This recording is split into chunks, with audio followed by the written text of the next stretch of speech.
When the empath awakens to their true nature, when they cease to wound themselves through their own sensitivity, something profound shifts in the very fabric of reality around them. Today, I wish to speak to you about a transformation I have witnessed countless times in my decades of exploring the human psyche. The moment when the wounded healer becomes the whole healer, and how this singular shift changes everything about power, attraction, and the dance of human relationships. You see, I have spent my life studying the depths of the unconscious mind, and there is perhaps no archetype more misunderstood than that of the empath. We speak of empaths as if they are fragile creatures, perpetually wounded by the harshness of the world, forever absorbing the pain of others like some kind of psychic sponge.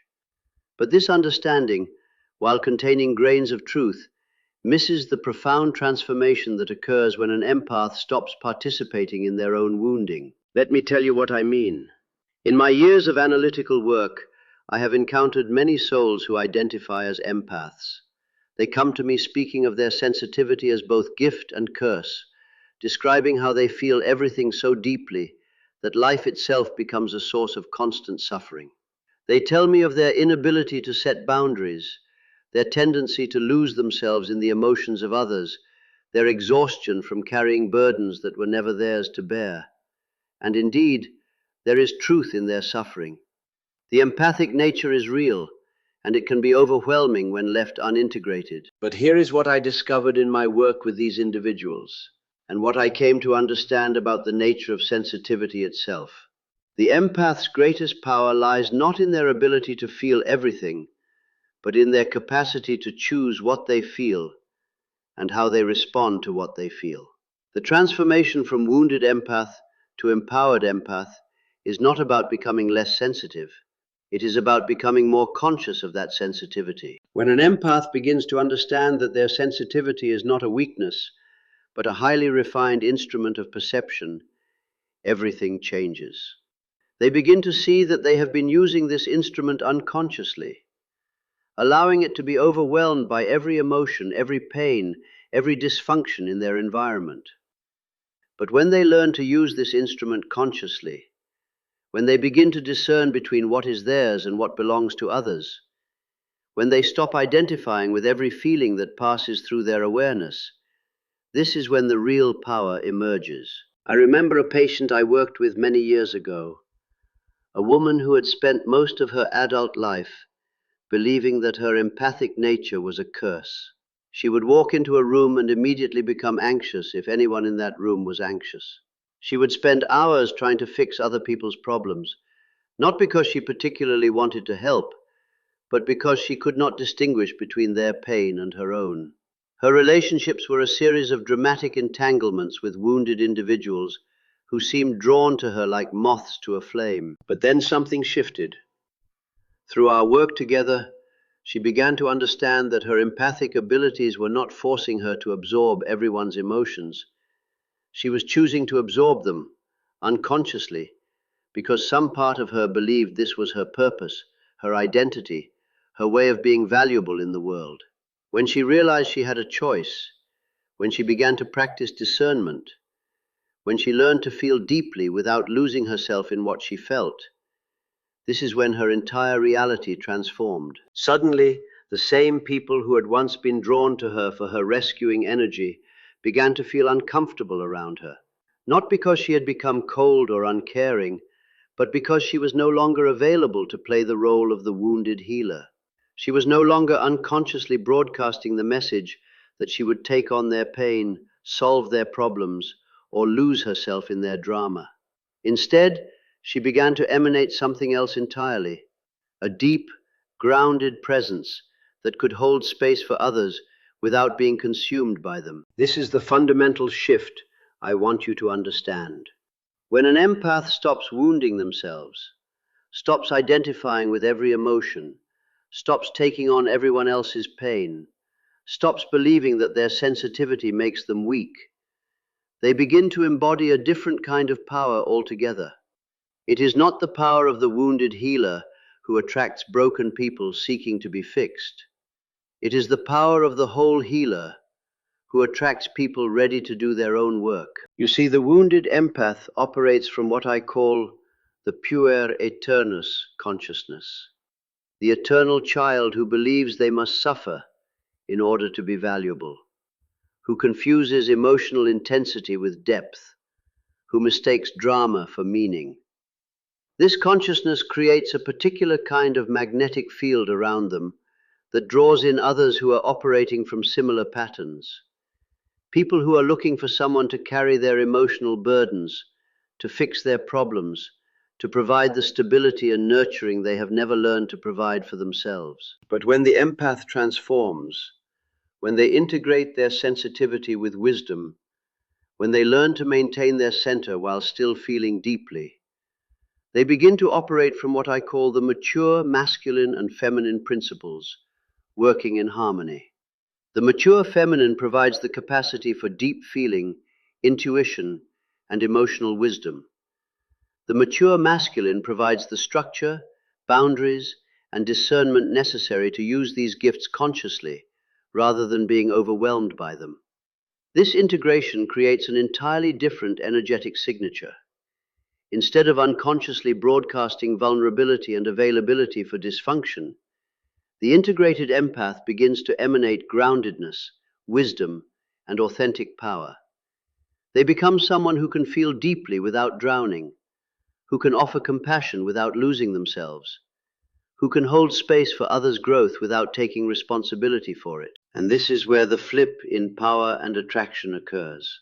The people who were once drawn to the empath's wounded healer energy, the narcissists, the energy vampires, the emotionally immature individuals seeking someone to fix them, these people begin to naturally fall away.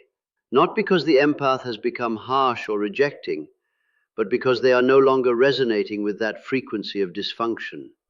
At the same time, the integrated empath begins to attract entirely different kinds of people and opportunities. They draw in individuals who are also doing their own inner work, who appreciate depth and authenticity, who are capable of reciprocal relationships rather than one-sided draining dynamics. They begin to attract opportunities that honor their gifts without exploiting their previous willingness to be depleted. This transformation is not merely personal, it is archetypal. Throughout human history, we have seen examples of individuals who have made this journey from wounded sensitivity to integrated wisdom. The mystics, the healers, the wisdom keepers of various traditions all speak to this same transformation. They describe the process of learning to be in the world but not of it, to feel deeply without being overwhelmed, to serve others without losing oneself in service. But let me be clear about what this transformation requires, because it is not a simple matter of deciding to have better boundaries or thinking more positive thoughts.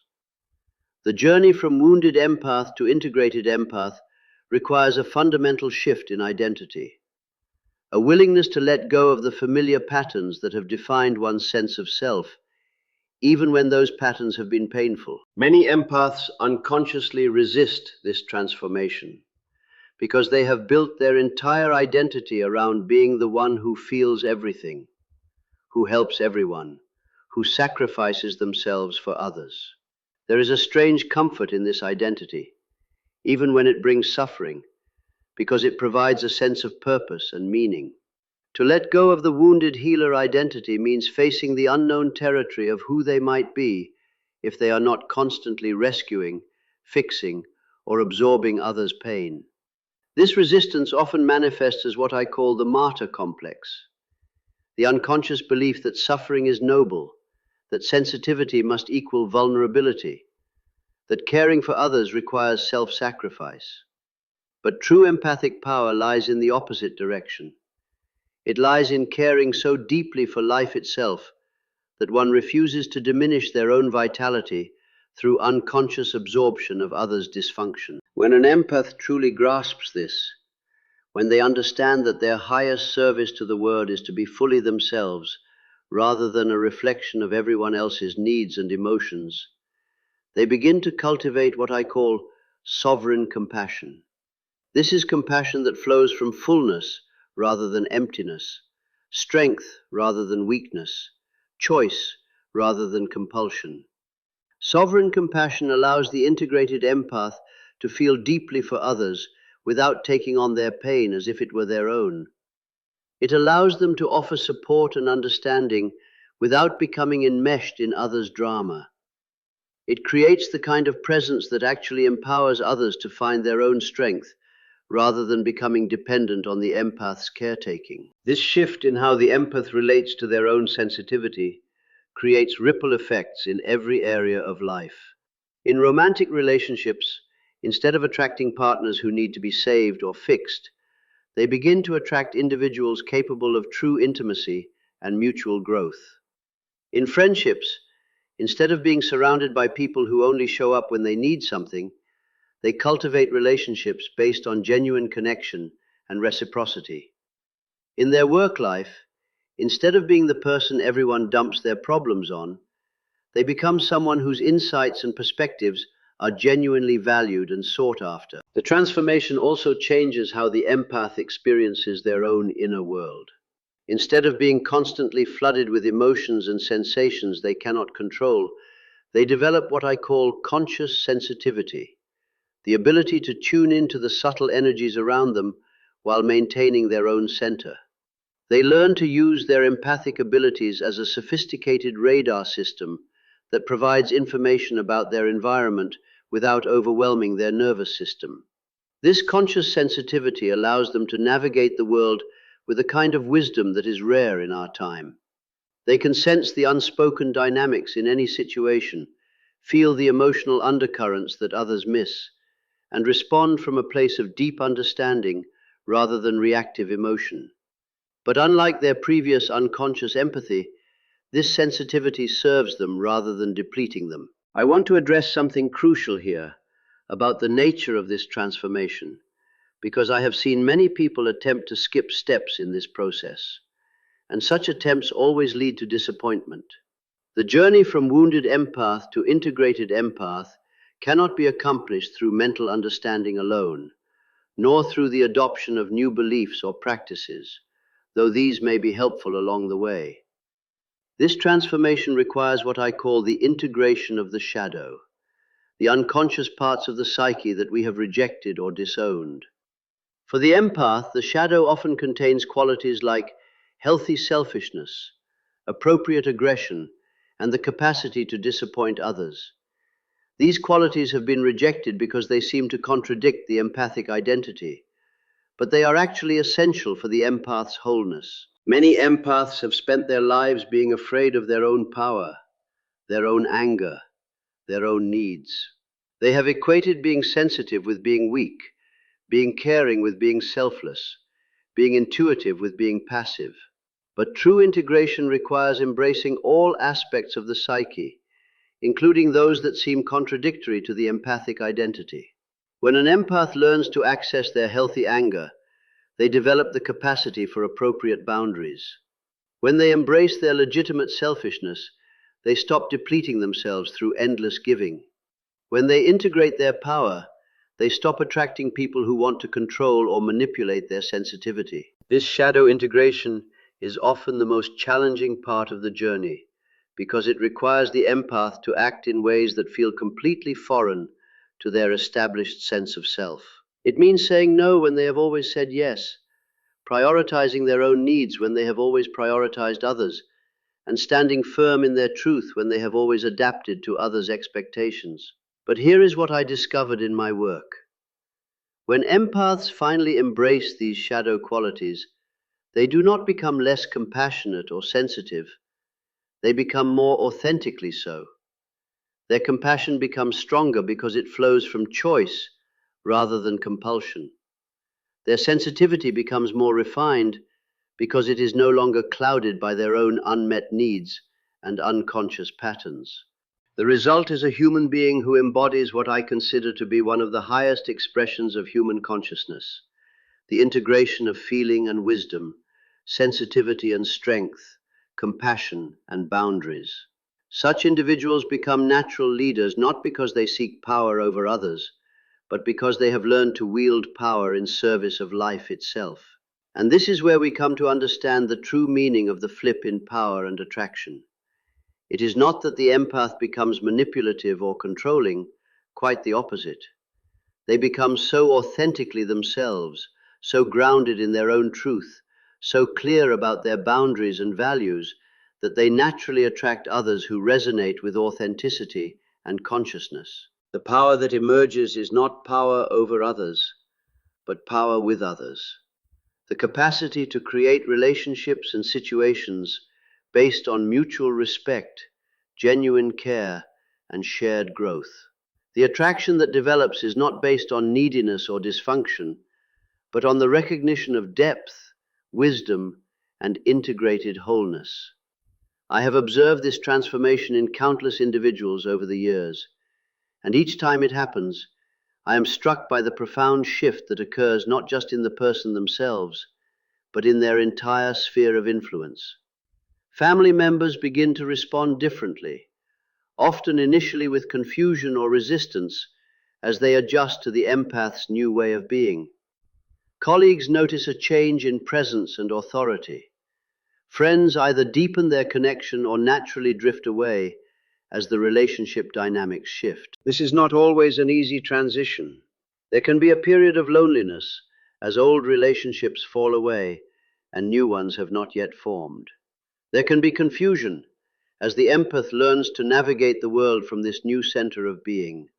There can be fear as they realize how much of their old identity was based on patterns that no longer serve them.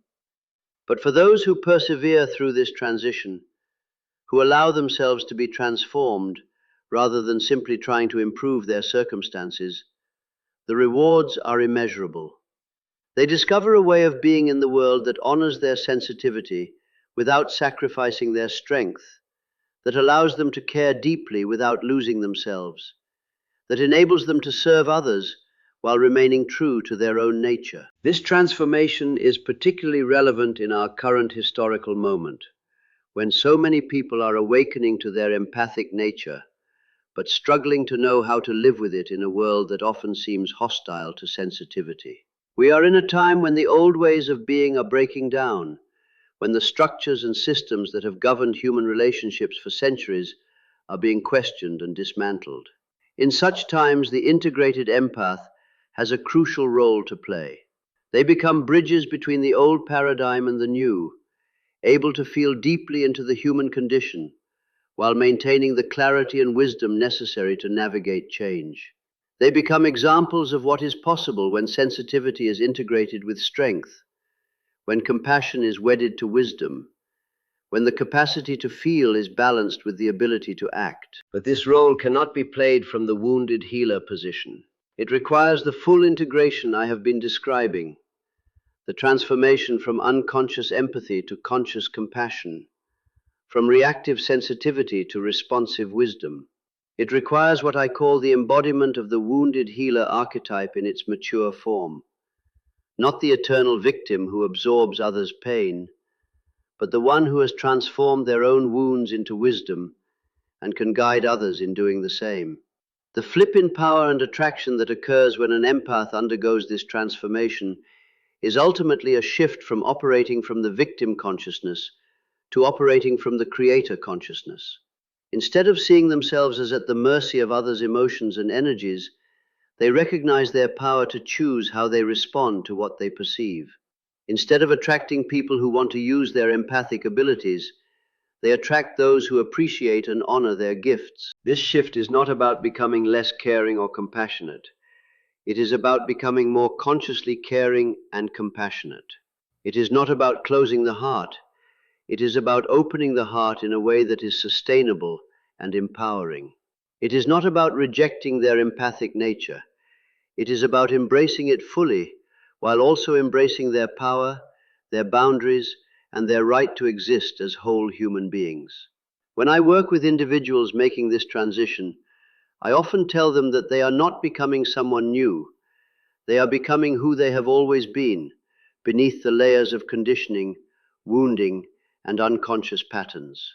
The integrated empath is not a manufactured identity, but the natural expression of empathic sensitivity when it is allowed to mature and develop without interference from trauma or societal programming. This maturation process follows the same patterns I have observed in all psychological development. There is first the unconscious identification with the empathic role, where the individual believes they are nothing more than their sensitivity. Then comes the inevitable crisis when this identity becomes unsustainable, when the cost of unconscious empathy becomes too high to bear. This crisis often manifests as what people call empath burnout, a state of complete emotional and energetic depletion, where the empath can no longer function in their familiar patterns.